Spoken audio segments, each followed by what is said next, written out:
Noem of South Dakota, where abortion is now illegal, except in the case where the life of the mother is at risk. She is also the author of a new book, Not My First Rodeo. Governor, thank you so much for joining me this morning. This is a very new world with a lot of unanswered questions. So I want to spend some time this morning trying to understand some of the many aspects of this major shift in America. And I want to start with something that I've heard you say many, many times over the past few weeks, which is you are going to walk alongside mothers and their children after this decision. I want to ask you what that looks like. Would you support, for example, South Dakota providing paid parental leave and state-funded child care so mothers can work and care for their children?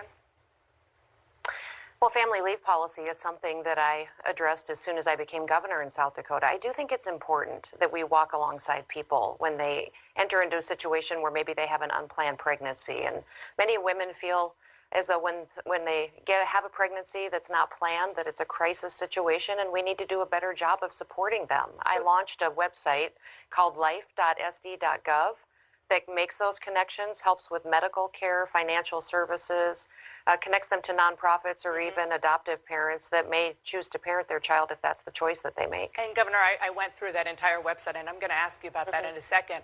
But on the notion of family leave, do you support and will you support, when the special session comes in there in South Dakota, paid family leave or greater access financially to child care?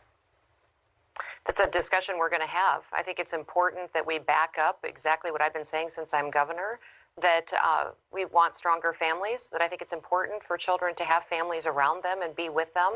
And that's something that we'll continue to talk about as a priority for our state. Yeah. I think, what's interesting in South Dakota is that it's very much a legislative process. We get input from legislators. I file bills, they file bills. We debate, have session, and we reflect what the people of the state believe and support. Yeah, it's a very dynamic situation. I've been following it closely. You have a pretty powerful bully pulpit. What is your position on paid family leave? Will you push for it? It's something that I've supported in the past and talked about, so giving that flexibility to families. So South Dakota has not had a broad, expansive policy like several other states do, and I think that's a debate that we'll continue to have. So you're going to Many push it. times it's the financial cost, the medical cost, and the leave policy that many people have a tough time supporting, but I think in South Dakota that the time is right. Thousands of low-income women in South Dakota without health insurance could be covered during and after pregnancy if your state expanded Medicaid under Obamacare. This is going to be on the ballot there in South Dakota in November. Will you support that?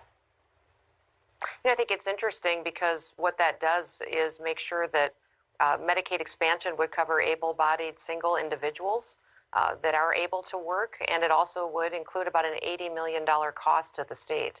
So that'll be a debate that'll be on the ballot. If it passes, I'll certainly make sure that's implemented fairly and that it's done fairly. It's something that I will continue to look at. That cost to the state is incredible, and the people that it covers are people that are single and able-bodied and able to work. We have many open jobs, very few people in our state that are on unemployment right now, and our incomes are going up faster here in South Dakota than anywhere else in the country. So the people of South Dakota economically are doing better, even though we're really struggling with the inflation of the Biden economy and what's been happening with the policies out of D.C. Just real quick, it's on the ballot. You're a voter, obviously. Will you vote for it?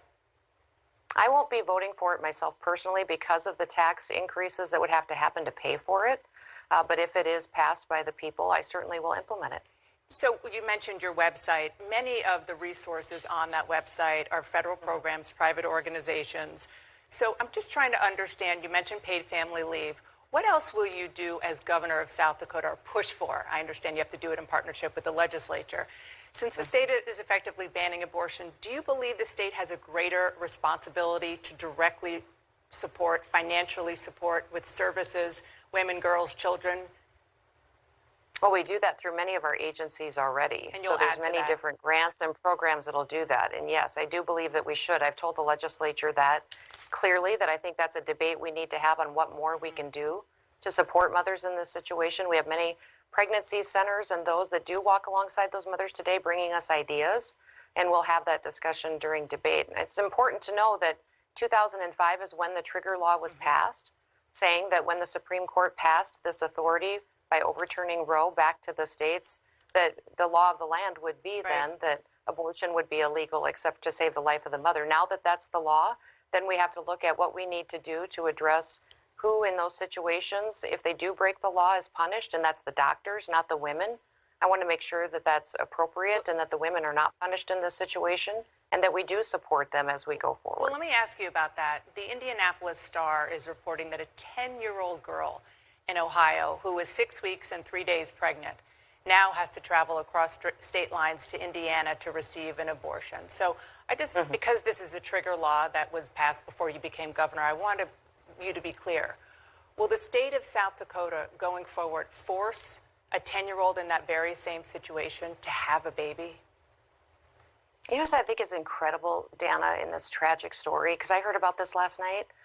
What's incredible is that nobody's talking about the pervert, horrible, deranged individual that raped a 10-year-old. And what are we doing about that? I agree with you. What are we doing about I mean, those of individuals course, that do this to these that is children? an important discussion to have. You rape children. That's an issue that the Supreme Court has weighed in as well. Listen, I totally understand that, but what we can do for that little girl, I think we also need to be addressing those sick individuals that do this to our children. I couldn't agree more. But our bodies are our bodies, and women are the ones who get pregnant. And in this case, it wasn't a woman; it was a girl. Should she have to have a child? A child. Should she have to have that baby? Every single life is precious. This tragedy is horrific. I can't even imagine. I've never had anybody in my family or myself gone through anything like this. I can't even imagine. But in South Dakota, the law today is that the abortions are illegal except to save the life of the mother. And you would be okay with that, a 10-year-old girl having to have a baby? No, I'm never okay with that. In fact, that story will keep me up at night. It absolutely will. So would you try to change the law to have an exception in a situation like this? Got a 1-year-old little granddaughter named Miss Addie. I can't even imagine. What I would say is I don't believe a tragic situation should be perpetuated by another tragedy. And so there's more that we've got to do to make sure that we really are living a life that says every life is precious, especially innocent lives that have been shattered like that 10-year-old girl. Yeah, and it's incredibly complicated, and I get it. But I guess my question is, given how heartbroken you seem to be about the situation, maybe the question is this, because what I keep thinking about is, how is a 10-year-old girl physically probably can't even carry a baby without being, never mind emotionally and mentally sort of tormented, but physically hurt. Would you consider that the life of a mother at risk? And I think that's something that, that situation, the doctor, the family, the individuals closest to that will make the decisions there for that family. That's what's interesting about the time we live in right now, is every state will have different laws on the books. The decisions will be made by the legislators that are closest to the people. That's appropriate. It's the way our Constitution intended.